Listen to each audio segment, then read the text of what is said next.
normal muffler. That's all to do with the straight pipe. So we're gonna stick this son of a bitch in fucking probably in, I don't know what that is there, probably B1. We got this big fucking thing behind it. We're gonna just step it out of the way. Hey guys, how's she going today? Well, we've started converting the McCormick into a swather here so that it can do everything for us and we don't need any other piece of machinery. Just fucking with you. This is the grain table from the 6000 that we put the hay header on. And obviously I don't need two with grain tables now that I have the 4920. My plan with this, well, originally I was going to sell it, and then I changed my mind and thought I will try and put it on the 860 with an adapter. And that was the going plan. And then I bought the 9600. So I bought from Antoine, if you remember on that header, him and I went and picked up for himself. Had an adapter for 960 MacDon header, which is what this is, onto a 9600, 9610, 9650 John Deere. So all I have to do now is put the header adapter on this header and then put it on the combine. So we're just carrying it up into the yard here to start working on it. And yeah, went over and got the header adapter this morning. Antoine was gone, so didn't make any video there obviously, but anyway, that's what's happening. So we'll bring you back here in a few when I got something to show you.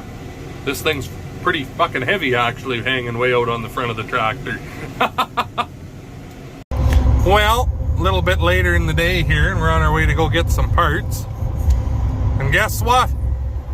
Yukon 1 is back. I have returned. It's only took 3 years. He's bigger, smellier now, but he's back. I am back. See if anyone remembers you. What the hell is your name again? Beaver? Yeah, something like that. Bender? Bender. That's Bender. That's the one. Anyway, one of my cousins from the Yukon there, he's got a little brother named Tomahawk. I mean Grady. And him and his mom and dad there. His mom is dad's sister, so they finally managed to get out of the Yukon there. They jumped on their sled dog team and left their igloo behind. So, yeah. Right? That's what you got up there. Yep. Don't you have a guard penguin? Yep. That's right. What I thought. Pet penguin. Yeah. What's his name again there? Lucky? Louis. Louis the guard penguin. So anyway, we're gonna go get a universal joint and I'll talk to you when we get home again. Maybe Gravy will be there. Yeah, who knows? You just never know, do you? You really don't. Alrighty, well, we've made quite a bit of progress actually. Took quite a bit of doing, but we're here. In here's the universal joint that we changed. That would have been a dirty hooer had I not noticed how fucked that was if I already put it together. Because these bars here and that upright are going to go into this pocket here, into there, and under here with that big canvas and that steel up inside of there. In it or under it, one of the two. We'll cross that bridge when we get there. But then there's two big pins that go, or one pin there and one pin there. This auger we just put on. This is what feeds it on the newer ones. It's a tined, like a drum with teeth on it. These older ones here, it's an auger. I've got a feeling the other ones work better. That's why they went to that, but this is what I got for now. So this is the P auger that was on here before. And right now it's hitting against this. So we're gonna have to add a plate in and move it ahead just a little bit so that they don't hit each other. This helps in really bushy crop to keep it down and moving. And I really don't want to lose it because my whole idea for this header is for doing peas basically. So yeah, got the adapter on. It picks up just like a normal header would. It's all pinned on. It just picks up like a normal header. That's going to go into there and then it'll stay as part of that header after. It won't just be a piece like this. The only thing I'm waiting on, I didn't know I needed, I didn't really know how it worked. This stub shaft here has a universal joint on it, and on its slip yoke is a 1000 spline, and obviously this is a sprocket here. So what you put on there, it's a steel plate with a 1000 stub, and there's 4 bolts that go through into that plate, and you put flat washers and sandwich that together, and then that slip yoke can hook onto that, right? Well, I'm sure a lot of you guys don't know what this is. So this is a MacDon header adapter, and like I said, it'll allow you to run that draper head, which is made for a swather, with your combine here. There's an auxiliary hydraulic system on it, pump, reservoir, filter. That's what's going to be running our canvases and our augers, right? And then the combine will run the reel, obviously, for your ground speed and such. Sorry, I just lied to you. The P auger is tied in with the reel because they turn at the same speed. No, that's a lie too. That's tied in with the canvas, right? Yes, that's tied with the canvas. We'll get it right here. Got too much on the brain. That's tied in with the canvases so that they move at the same speed, obviously. So that's going to be ran by the header adapter. That's ran by the header adapter. Canvases ran by header adapter. Reel is ran by the combine, so that you can speed it up, slow it down from in there. And then your canvas speed is adjusted with this, because I mean, usually you get your canvases where you need it and you're not speeding it up and slowing it down very much, right? That's going to run that. And then this, I got to put a bolt here. I noticed one's missing. Pretty minor details. And then this shaft here, obviously, stub, hooks on to this drive shaft. This drive shaft here comes over to a belt. Belt drives the wobble box, drives the knife. Pretty simple and straightforward. I just had to take this off. Antoine's going to need that because he's putting a header like this on his swather. The opposite of what I've done, I've taken this off my swather. Anyways, he needs that for his, and that would bolt on here with that shaft hooked into it, because your swather has a PTO shaft that drives from under the cab here, comes into that, drives all this, if you follow me. Okay, I think I said it all. What do I have to do now? I have to put on these filler plates. This one goes here.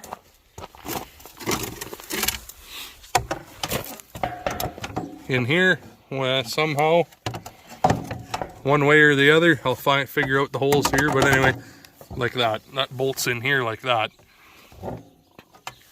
And gets that narrowed up for the size of the feeder housing. Anyway, I'll get that put on. I'll bring you back in a few. All right, let's see here. I think we just about got her figured out. So we'll inch our way up and see what happens. Oh, can't really see nothing.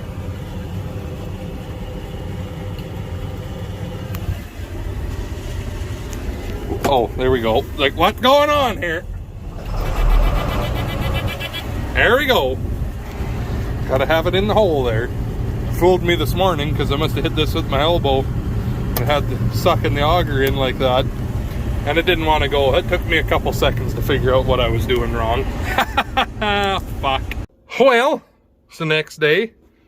And we're in the Sassy Massy. Just, priming the fuel here. I got an electric click-clack pump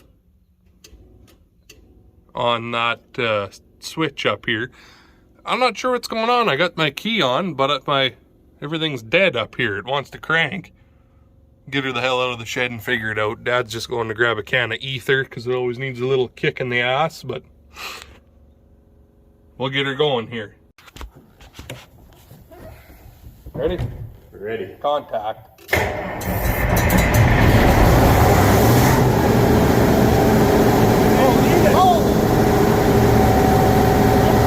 Oh,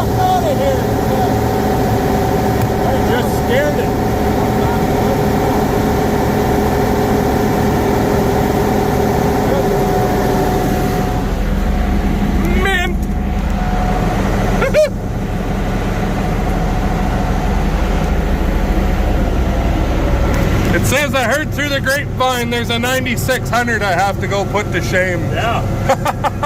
Let's hope it does. Well, I've been raking for quite a long while here now because we needed hydraulic oil for the Massey, and then it was dry enough to bale. We're actually up on the hay field here that we were cutting the other day. Dad's baling with the soft core, and then Amanda's way over there with the 4440. There's bales out here though. Fuck, is that nice? Anyway, I am just gonna go and take the Massey home here now, I think. So figured I'd show you what we've been up to all afternoon. So I guess maybe we'll fluff this up a little bit here.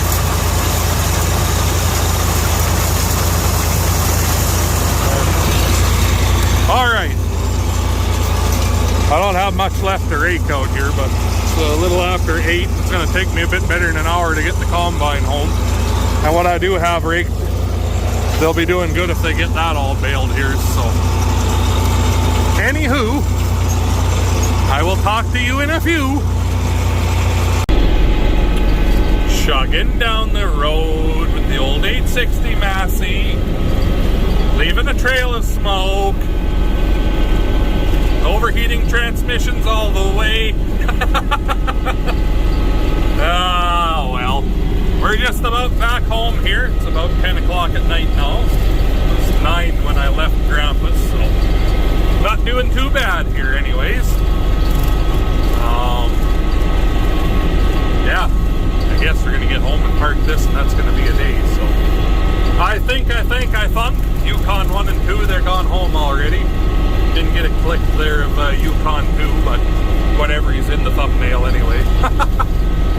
But yeah, I guess that's gonna be the video. So hopefully you liked it. If you did, make sure you stick around, hit that like button, comment, subscribe, all that good stuff.